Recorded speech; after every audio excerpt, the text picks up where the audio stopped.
Halo, selamat datang di channel Ruang Taktik. Di video kali ini, kita akan analisis derby Manchester antara Manchester City versus Man United yang tersaji di final FA Cup. Manchester United meraih gelar juara FA Cup musim ini setelah berhasil mengalahkan rival sekotanya, Man City, dengan skor tipis 2-1. Kemenangan MU ini sekaligus membalas kekalahannya atas City musim lalu di ajang yang sama.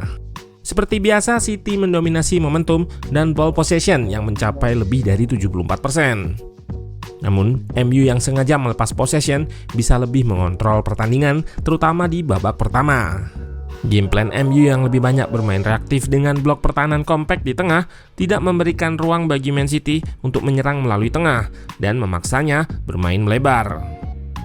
Efektivitas MU saat pegang bola jadi kunci keberhasilan mereka bisa cetak 2 gol di babak pertama. Nah, penasaran bagaimana detail taktik kedua tim di laga ini? Let's go, kita bahas sama-sama. Man City turun dengan formasi 4-2-3-1. Tanpa Ruben Dias di belakang, Stones dan Ake mengisi posisi center back yang diapit oleh Gvardiol dan Walker. Di tengah ada Kovacic dan Rodri sebagai double pivot. Mereka nggak menurunkan winger murni. Foden dan Bernardo diplot di posisi winger yang lebih banyak roaming.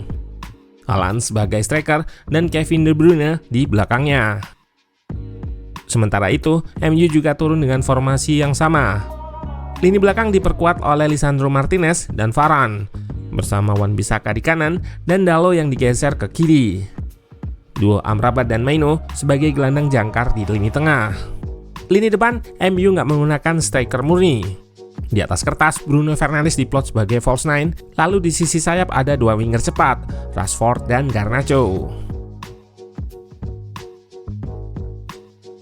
Ketika build up, City nggak langsung menerapkan taktik center back hybrid. Johnston stay di posisinya karena sudah ada Kovacic yang mendampingi Rodri di tengah. Di depan, Man City nggak menggunakan winger murni. Bernardo dan Foden yang di atas kertas diplot pada posisi winger lebih banyak bermain narrow ke half space dan tengah. Bahkan, Bernardo juga sering turun jauh ke samping kanan 2 center back untuk support build up lewat kemampuan ball carrying-nya. Hal yang sama juga dilakukan oleh Kovacic yang juga turun ke samping kiri center back.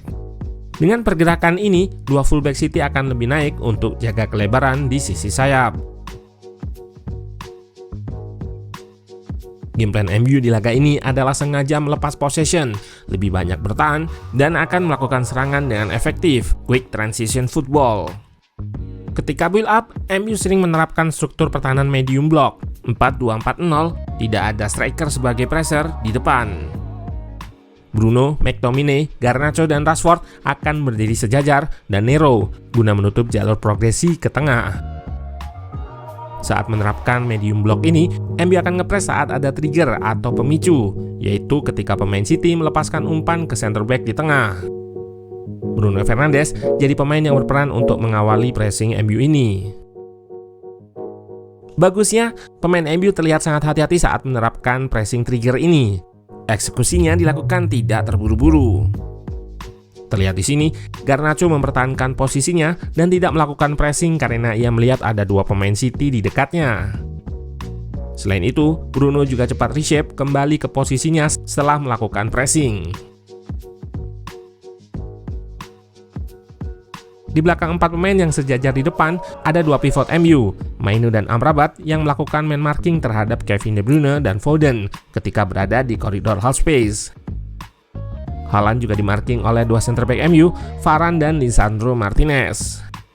Terlihat di sini Mainoo selalu menempel ketat Kevin De Bruyne dan berhasil membuat pengatur serangan City ini nggak leluasa ketika menguasai bola. 4 pemain yang narrow di depan dan man-to-man marking di belakangnya berhasil memaksa Man City bermain melebar dengan melakukan sirkulasi ke kiri dan ke kanan. Heatmap An-Asu Pep ini memperlihatkan bagaimana Man City kesulitan menembus pertahanan dan banyak bermain di luar final third MU. Saat City melakukan sirkulasi atau switch play, pemain MU di area kelebaran bisa melakukan closing down dengan baik. 2 fullback MU, Wan-Bissaka dan Dalot akan langsung mempersempit ruang pemain City yang jadi target sirkulasi di sisi sayap. 2 fullback ini juga mendapatkan support dari winger yang track back dan pivot yang marking pemain Man City di koridor half space. sehingga nggak mudah di-overload. Man City sempat bisa mengeliminasi blok pertahanan MU dengan sirkulasi dan pergerakan tanpa bola dari Kovacic yang lolos dari marking Garnacho. Namun winger asal Argentina ini bisa segera melakukan recovery menghambat serangan Man City. MU lebih banyak bertahan dengan medium block, tapi mereka juga sesekali melakukan pressing ketika City build up dari area rendah. High press dilakukan secara agresif dan kolektif berbasis man-to-man marking yang beberapa kali cukup merepotkan bangun serangan Man City.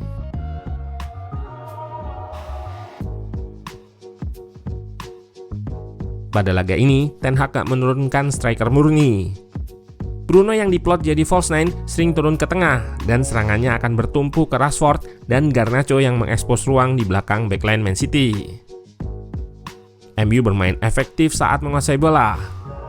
Seringnya mereka akan melakukan serangan cepat dengan menargetkan dua winger yang punya kecepatan di sisi sayap. Pada gol pertama MU, terlihat bagaimana serangan yang dieksekusi dengan sangat cepat. Diawali City yang hilang possession setelah Rodri melakukan salah umpan. Lalu nggak lama, Dalot langsung melepaskan umpan direct diagonal ke belakang backline City, yang mana sudah ada Garnacho yang bersiap untuk berlari mengekspos ruang tersebut. Sebenarnya, Gvardiol bisa mengimbangi speed Garnacho. Namun terjadi miskomunikasi antara Gvardiol yang back pass, sedangkan Ortega sudah naik. Garnacho dengan mudah menceploskan ke gawang City yang sudah kosong. Meski bermain direct, sebenarnya di laga ini MU juga beberapa kali bisa bermain possession dengan koneksi antar pemain yang terjalin cukup baik dan pergerakan tanpa bola yang cair. Terlihat di sini bagaimana MU membentuk wide overload di sisi kiri dan melakukan umpan-umpan pendek. Proses ini menghasilkan peluang shot on target Garnacho yang masih bisa diselamatkan Ortega. Gol kedua MU meski dari situasi transisi, namun ada dua unsur possession dan pergerakan tanpa bola ini. Berawal dari kombinasi segitiga dari Bruno, Maino, dan Rashford. Lalu Rashford langsung melepaskan direct switch ke Garnacho di sisi kanan. Terlihat Maino dan Bruno tetap bergerak positif ke depan. Bruno sempat melakukan scanning dan melihat posisi Maino yang kosong. Direct switch play MU ini membuat pertahanan City disorganisasi baik secara vertikal ataupun horizontal. Dari sisi kanan, Garnacho melepaskan umpan ke Bruno yang langsung diteruskan ke Maino yang bebas karena Walker telat untuk mundur. 2-0, MU unggul.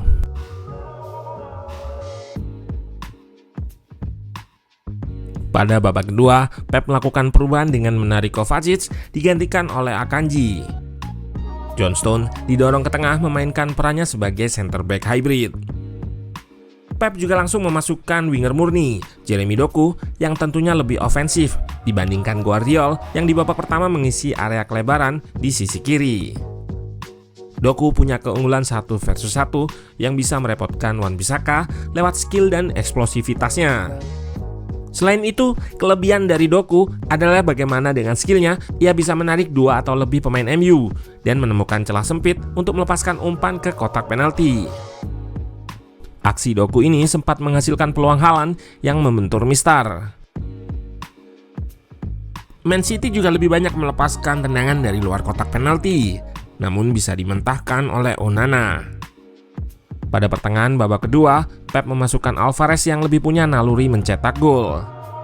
Penyerang berkebangsaan Argentina ini sempat meraih big chance dari kombinasi Stones, Rodri, serta Foden. Namun di sini finishingnya nggak maksimal. Man City baru bisa perkecil ketertinggalan di menit-menit akhir melalui aksi Jeremy Doku.